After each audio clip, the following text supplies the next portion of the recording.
नमस्कार, मेरा नाम आलोक है। आप लास्टीज देख रहे हैं। बिहार में कोरोना टेस्टिंग के नाम पर क्या एक बड़ा फर्जीवाड़ा हुआ है, क्योंकि एक तरफ सत्ता पक्ष ये कह रहा है कि बिहार में जो कोरोना की टेस्टिंग हो रही है वो देश के औसत से ज़्यादा है, और ऐसे में बिहार में जिसे किसे मामला सामने निकल के आया है। नेता प्रतिपक्ष तेजस्वी यादव ने द इंडियन एक्सप्रेस की खबर को ट्वीट करके लिखा है कि ये कैसा मोबाइल नंबर है, 10 डिजिट है, 10 का जो अंक है वो 0 है, ये कैसा मोबाइल नंबर है बिहार में। ऐसे में आरजेडी और जेडीयू जो है वो अब सवाल जवाब के चक्कर में फंस गई है। एक तरफ जहां आरजेडी के आलोक मेहता है सवाल पूछ रहे हैं, वहीं जेडीयू के राजीव रंजन भी जवाब दे रहे हैं। क्या कुछ कह रहे हैं दोनों, जरा सुनिए। इस तरह की आशंकाएं हमारी पार्टी की ओर से कई बार व्यक्त की गई थी, लेकिन उसे कोरी दलील मानकर उसे मतलब नकार दिया गया।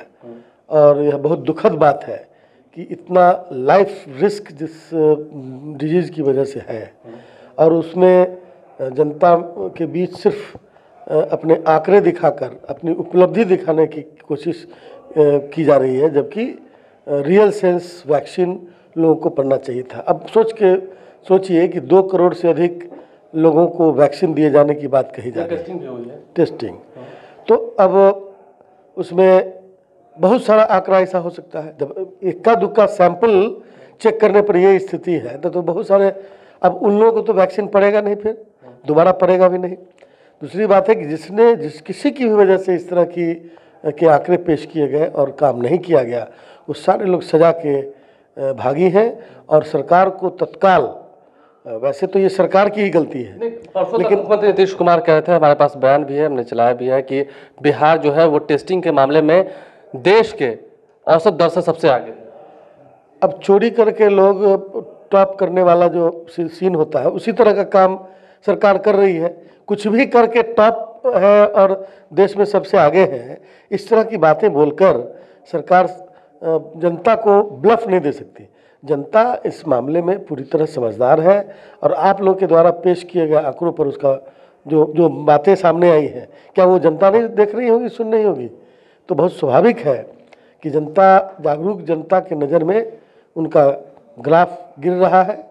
और सरकार, मैं मांग करता हूं कि एक तरह से यह घोटाला है, इस घोटाले में लिप्त तमाम जो लोग हैं, जो पदाधिकारी हैं, जो जिम्मेवार व्यक्ति हैं, उनको कड़ी से कड़ी सजा मिलनी चाहिए और उस पर तत्काल कार्रवाई होनी चाहिए। मुझे ऐसा लगता है ऐसे शब्दों का प्रयोग नहीं किया जाना चाहिए। कोरोना के संक्रमण से जूझने का जो हमारा तरीका, जो हमारी रणनीति है, उसकी सर्वत्र सराहना हुई है।